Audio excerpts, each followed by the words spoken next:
जयतु देवी त्रैलोक्यमातर्हरिण्यनघे शरणमुपगताना दुर्गतिनाशिनी। प्राचीन काल में जब संसार भक्ति और अशांति दोनों में डूबा हुआ था, वहां वैष्णवी नामक एक धर्मपरायण महिला रहती थीं, जो देवी आदिशक्ति का अवतार थीं।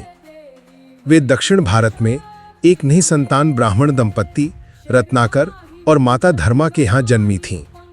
वो कोई साधारण बालिका नहीं थीं। बचपन से ही उन्होंने दिव्य शक्तियाँ और भगवान विष्णु के प्रति अटूट भक्ति का प्रदर्शन किया, जिसके कारण उन्हें वैष्णव देवी यानी विष्णु के समान देवी नाम मिला। या देवी सर्वभूतेषु शक्ति रूपेण संस्थिता नमस्तस्यै नमस्तस्यै नमस्तस्यै नमो नमः। सभी प्राणियों में शक्ति के रूप में स्थित देवी को बार बार नमस्कार है। दिव्य आह्वान। जैसे जैसे वैष्णवी बड़ी हुईं, उनका आध्यात्मिक तेज असंदिग्ध हो गया। उन्होंने अपने घर को छोड़ दिया और त्रिकूट पर्वत, जो आज के जम्मू और कश्मीर में है, के घने जंगलों में तपस्या करने चली गईं, ताकि वे अपनी चेतना को परमात्मा में विलीन कर सकें। उनकी तपस्या इतनी कठोर थी कि देवता भी प्रभावित हो गए। भैरवनाथ की परीक्षा। एक राक्षसी तांत्रिक भैरवनाथ देवी की दिव्य आभा से आकर्षित होकर उनकी तपस्या को भंग करना चाहता था।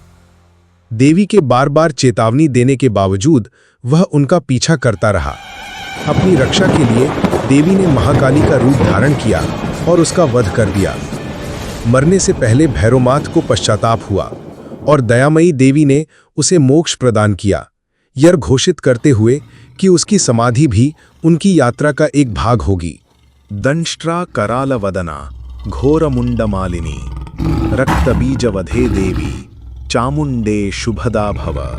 हे देवी चामुंडा, विकराल दांतों वाली, भयावह मुंडमाल से सुशोभित, आप जो रक्तबीज जैसे असुरों का वध करती हैं, हमें शुभता प्रदान करें। एक अन्य कथा के अनुसार भैरवनाथ केवल एक राक्षस नहीं था, बल्कि एक शक्तिशाली तांत्रिक योगी था, जिसने काले जादू में सिद्धि प्राप्त कर ली थी। वो वैष्णवी की दिव्य आभा पर मोहित हो गया और जबरदस्ती विवाह करने का प्रयास करने लगा। उसे सबक सिखाने के लिए वैष्णवी ने उसे पहाड़ों में दौड़ाया। उन्होंने बाण गंगा पर विश्राम किया, जहां उन्होंने बाण से जलधारा निकाली। उन्होंने चरण पादुका पर विश्राम किया, जहां उन्होंने चट्टान पर अपने चरण चिन्ह छोड़े। अंत में वे एक गुफा में प्रविष्ट हुईं और चट्टान में लीन होकर पिंडी रूप में 3 शिरों वाले पवित्र पत्थर में परिणत हो गईं। जब भैरवनाथ ने उन पर हमला करने का प्रयास किया, तो देवी ने चंडी यानी काली का रूप धारण कर उसका सिर काट दिया।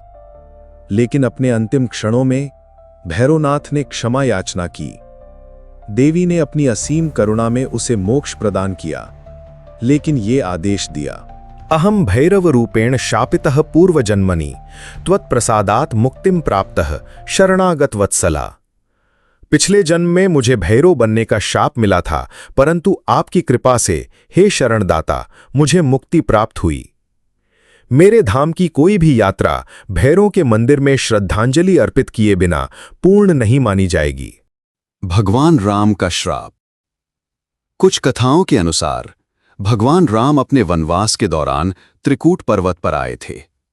उन्होंने वैष्णवी को देवी का रूप पहचान लिया और उनसे कहा कि वे लंका पर विजय प्राप्त करने के बाद लौटने तक प्रतीक्षा करें। हालांकि राम अपना वचन भूल गए। वैष्णवी गहन ध्यान में गुफा में ही रहीं। जब राम को याद आया तो उन्होंने घोषणा की कि कलयुग में वैष्णवी वैष्णो देवी के रूप में पूजी जाएंगी और उनका मंदिर पवित्र शक्ति पीठों में से एक बनेगा। गुप्त गुफा और पांडवों का संबंध। एक अन्य कथा के अनुसार पांडवों ने अपने वनवास के दौरान इस गुफा की खोज की थी। अर्जुन, जो दुर्गा के परम भक्त थे, यहां तपस्या की और देवी ने कुरुक्षेत्र युद्ध से पहले उन्हें आशीर्वाद दिया। कुछ मानते हैं कि यह गुफा सदियों तक छुपी रही, जब तक कि एक ब्राह्मण श्रीधर को दिव्य स्वप्न में इसका पता नहीं चला और उन्होंने इसका पुनः अन्वेषण किया। शाश्वत धाम। इसके बाद वैष्णवी ने त्रिकूट पर्वत की एक पवित्र गुफा में 3 सिरों वाली शिला, जो महाकाली, महालक्ष्मी और महासरस्वती का प्रतिनिधित्व करती है, का रूप धारण किया, जहां वे सदा के लिए विराजमान हैं और उन भक्तों को आशीर्वाद देती हैं जो उनकी दिव्य कृपा प्राप्त करने के लिए कठिन यात्रा करते हैं। त्रिकूट शिखरे देवी तपःस्थान जगदंबिका, धर्मम रक्षति या नित्यम सा माता वैष्णवी शिवा। त्रिकूट की चोटी पर दिव्य माता ध्यानमग्न विराजमान हैं। वह जो सदा धर्म की रक्षा करती हैं, शुभ वैष्णो देवी। आज की यात्रा। हर वर्ष लाखों श्रद्धालु उनकी पवित्र गुफा तक 13 किलोमीटर की कठिन चढ़ाई करते हैं, ये विश्वास रखते हुए कि माता वैष्णो देवी शुद्ध हृदय से आने वालों की सभी मनोकामनाएं पूर्ण करती हैं। ये यात्रा आत्मा की दिव्य सत्य की खोज का प्रतीक है और कहा जाता है कि ये गुफा आध्यात्मिक मुक्ति का द्वार है।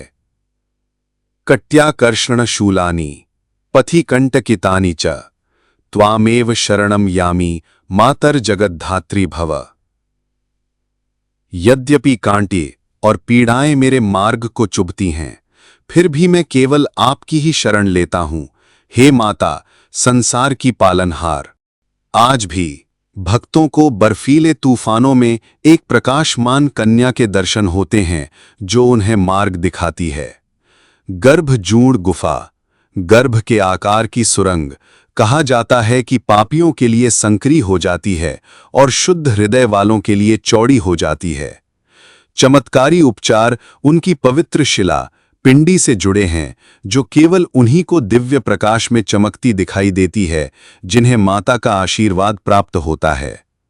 इस प्रकार वैष्णो देवी की कथा आज भी आस्था, भक्ति और चमत्कारों को प्रेरित करती है और संसार के कोने कोने से साधकों को उनके पावन धाम की ओर आकर्षित करती है। जय माता दी।